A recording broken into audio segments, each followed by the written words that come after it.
Leyte Gulf.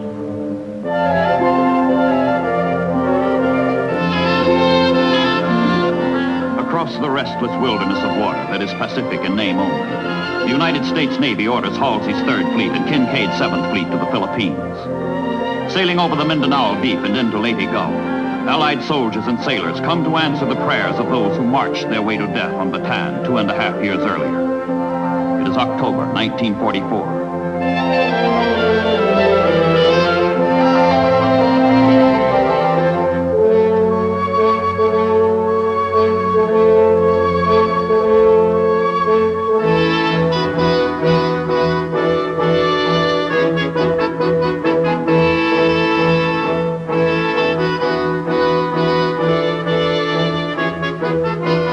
The liberation of the Philippines will start with the island of Leyte. Seize the beaches, establish a base. 6 simple words on which hangs the destiny of the Western Pacific.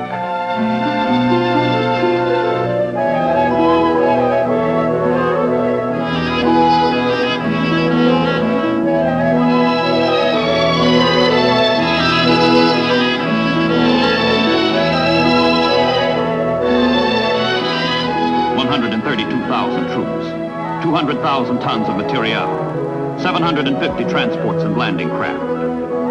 For the GIs, Leyte Gulf is all-out war. For the Japanese, Leyte Gulf is the most tempting target ever offered.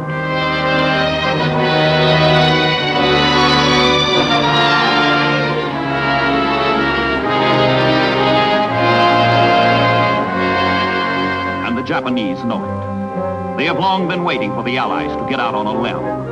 They have long had a plan to cut off the limb. Down from the north, up from the south, in from the west, the Imperial Japanese Navy converges with 3 powerful forces to perform the surgery at Leyte Gulf.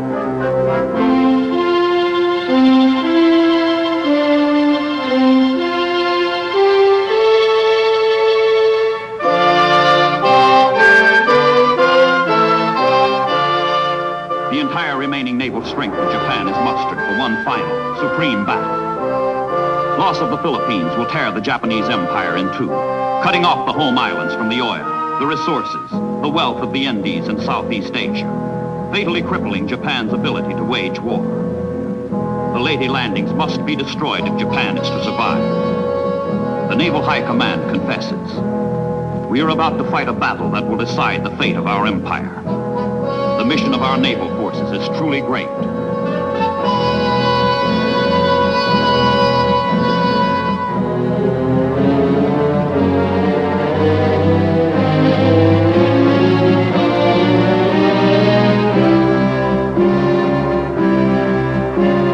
Steady attrition has undermined the once superb Imperial Japanese Navy. But what the sailors now lack, they supplant with courage sired out of desperation.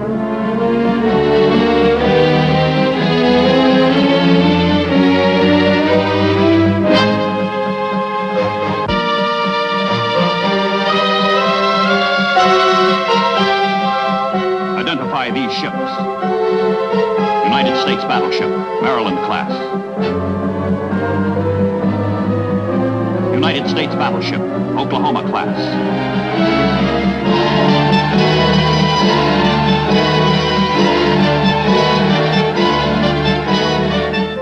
The American submarines, Darter and Dace, are stationed west of the Philippines.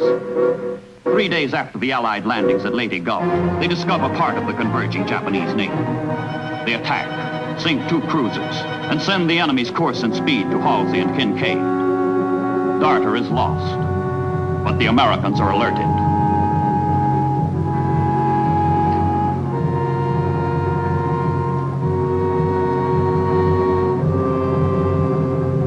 Intelligence from the submarines is analyzed and plotted aboard Admiral Halsey's flagship. The 3rd Fleet prepares its opening move in what is to be the greatest naval battle in all history. Halsey orders out his search planes, orders them to pinpoint the Japanese.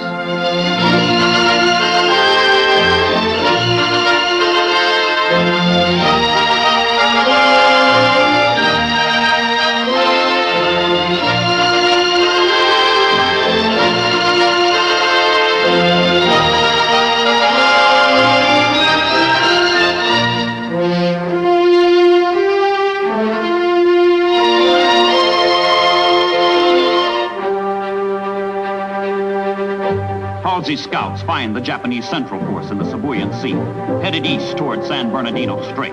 The enemy plans to sail through the strait and then set a southerly course for Leyte Gulf. A southerly course for slaughter.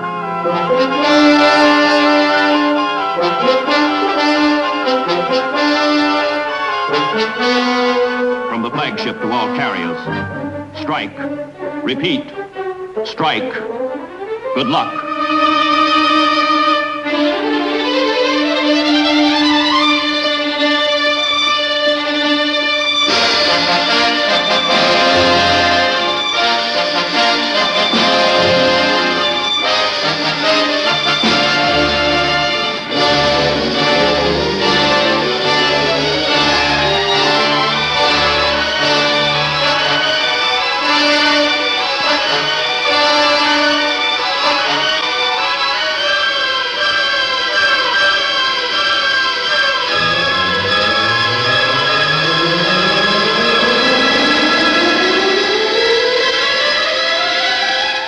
The Japanese Navy can count on no help from its pilots and planes, all but destroyed in earlier battles. So anti-aircraft measures have been intensified in the hope the ships by themselves can beat off the Americans.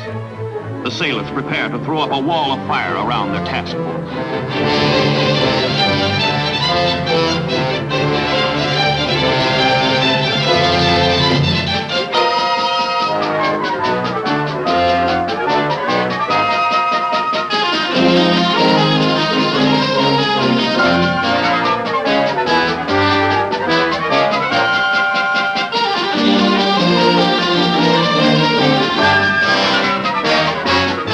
6 slashing attacks concentrate on the 63,000-ton battleship Musashi.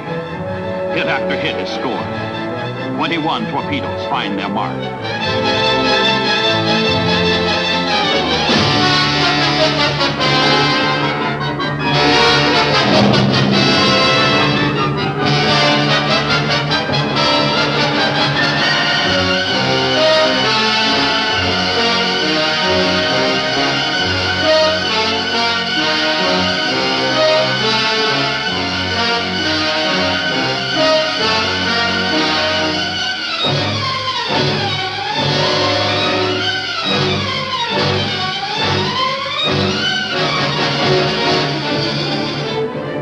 Musashi becomes the first Japanese battleship sunk entirely by aircraft. Other ships are damaged. The Japanese Central Force pauses and turns back. It has been battered, mauled, wounded, but it has not been destroyed.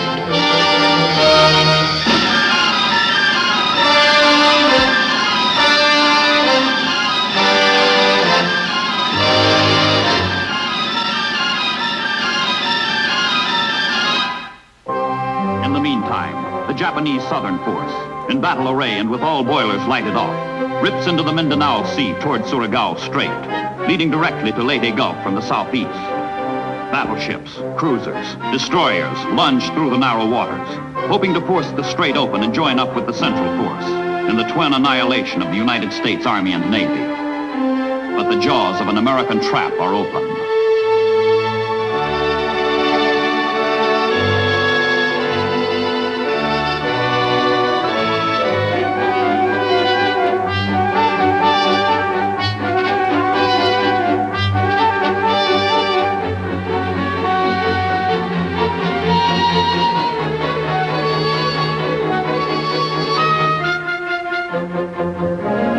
American men of war, alerted to the Japanese approach, race to put a stopper in the bottleneck of Surigao Strait.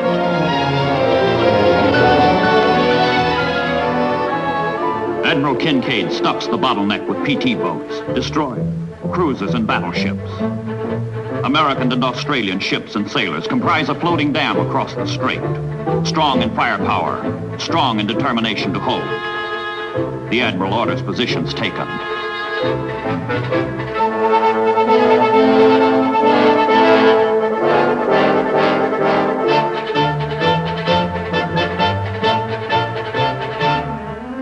PT boats, trained to attack anything afloat, with no defense but speed, skill, daring, patrol the southern end of Surigao Strait. In the fore of the battle line, These fragile sentinels prepare to draw the first blood.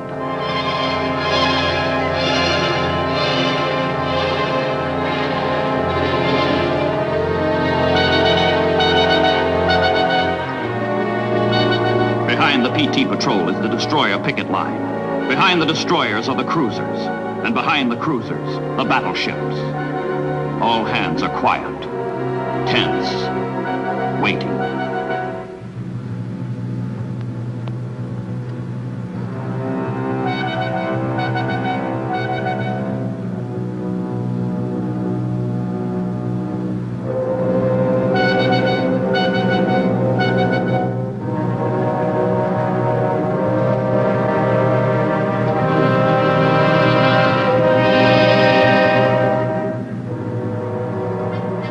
The Japanese hurl themselves headlong through the dark, into the trap.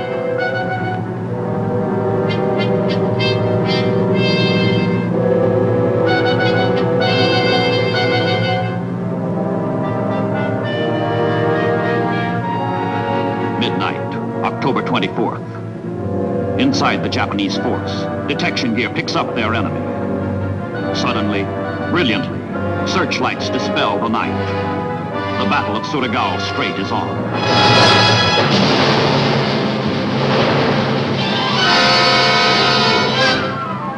The PT sailors let go all torpedoes in their savage attack, throwing the enemy off balance.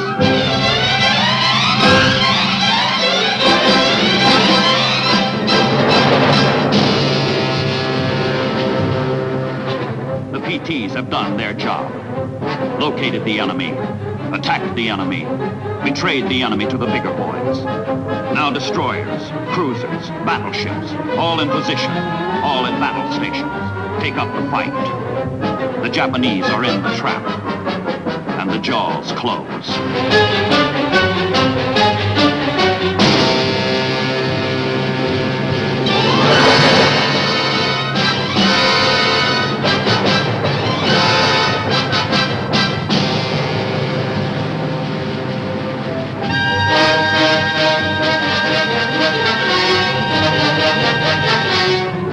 Battleships that arose from the muck and humiliation of Pearl Harbor. California, West Virginia, Tennessee, Maryland, deliver salvo after salvo. With the Japanese under their guns, the old battleships take their vengeance at Surigao Strait.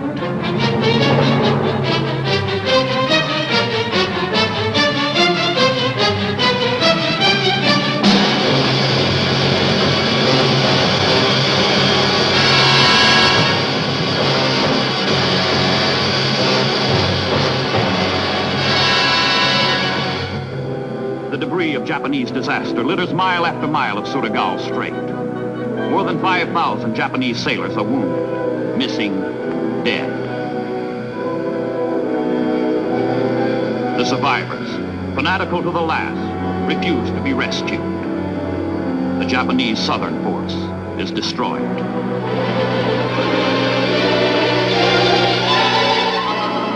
But there is no time for celebration. To the north, San Bernardino Strait, unguarded, open waterway leading to the approaches of Leyte Gulf. Through this passage, the Japanese central force of battleships, cruisers, destroyers, steams at 20 knots. This is the force that was turned back. But if it could turn once, it could turn again. And turn it has, toward Leyte.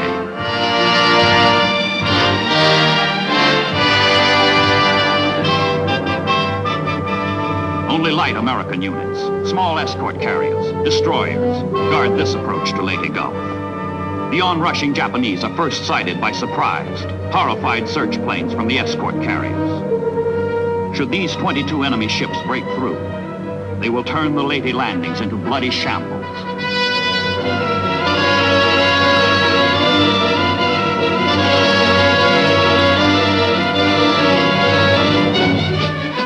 Orders go out to the thin line of destroyers. Attack, hit the cruisers, block the battleships. These sailors sacrificed themselves for Leyte in the Battle of Samar.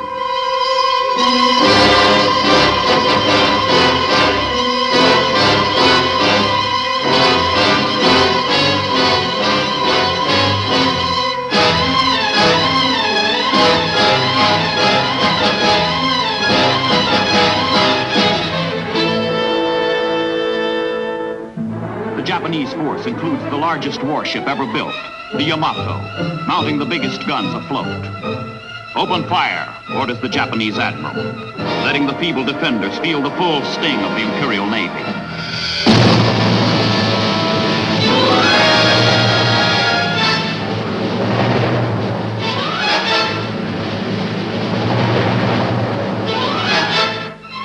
Barrage after barrage straddles the escort carriers, protected only by the intrepid destroyers.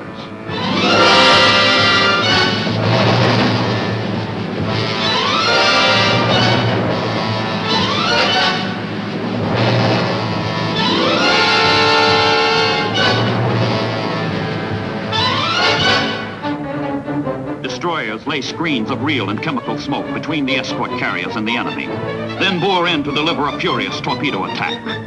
One of the most frantic, desperate actions of the war at sea.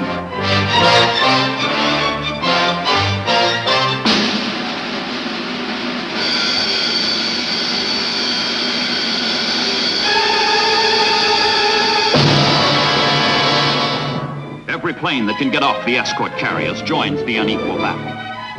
Trained only for support of ground troops, the jeep pilots hit the Japanese with what they can, with all they have.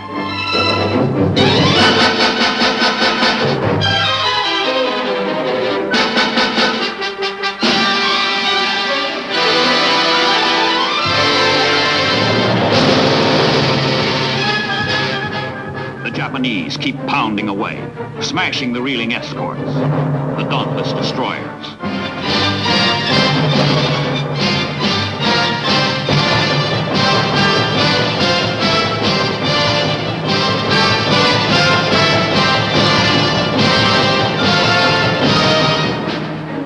The reckless American attack continues, scattering and confusing the Japanese. Suddenly, the Japanese make an incredible decision. With parting salvos, they break off the fight. They turn back, this time for good. 5 American ships, Gambier Bay, St. Lo, Johnston, Hull, Roberts, sunk. 2,800 casualties. Meanwhile, far to the north, off Cape Engano, the 3rd Japanese force is discovered. A force that answers the question the Americans have been asking since the start of the battle for Leyte Gulf. Where are the carriers? The Japanese northern force includes 4 carriers, as well as battleships, cruisers, destroyers. Steaming on a southerly course, the carriers are the final threat to Leyte Gulf.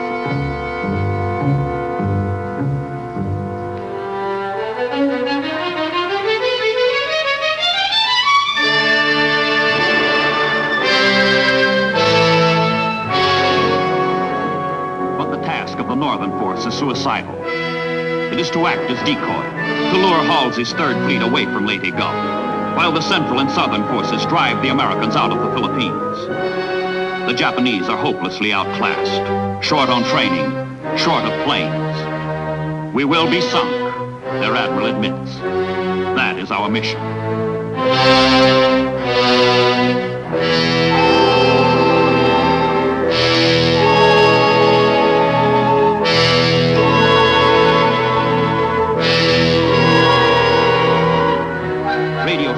Deliberately broken to betray position.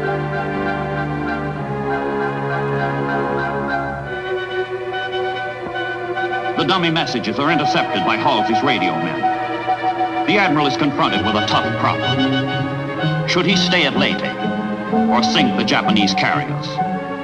Regarding his mission to be offensive rather than defensive, he orders the 3rd Fleet north.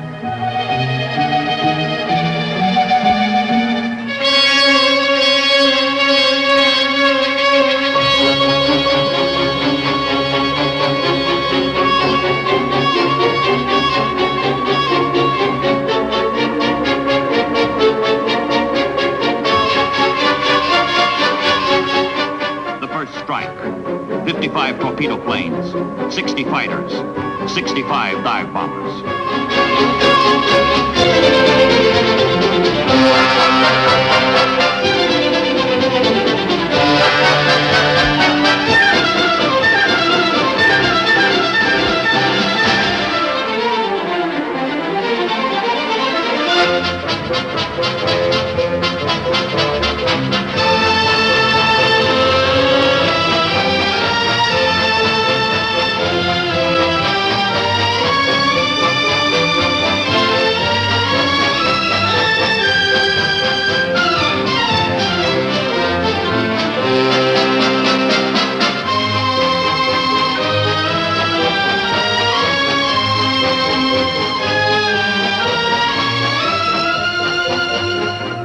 Japanese maneuver to receive the assault with massed, intense anti-aircraft fire.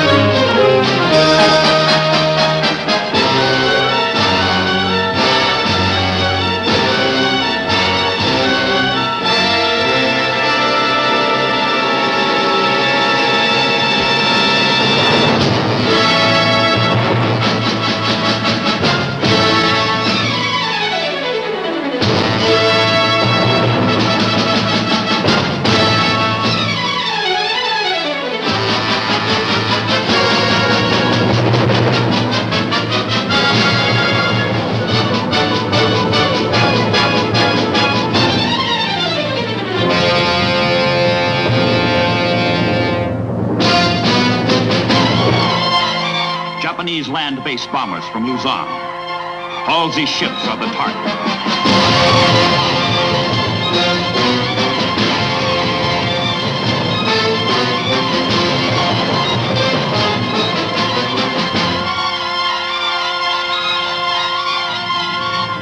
Few Japanese attackers break through, but a single bomber finds its single mark with a single bomb.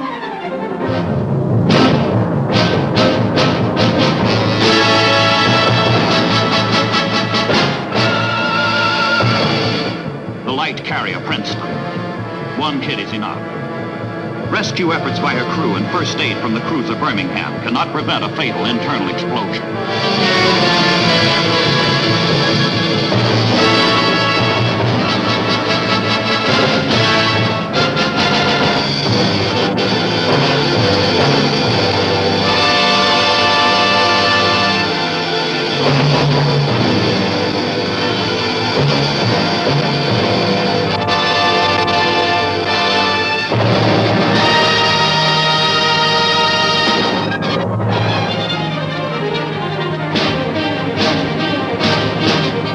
Japanese decoy has worked, but it avails them nothing. All three of their forces are butchered, beaten, broken. In 4 days of far-flung fighting, the Japanese lose 3 battleships, 1 large carrier, 3 light carriers, 6 heavy cruisers, 4 light cruisers, 9 destroyers, 26 of their finest ships. Japan ceases to be a naval power. That dream is over. The once magnificent Imperial fleet is no more. It dies in the battle for Leyte Gulf, and it dies in vain.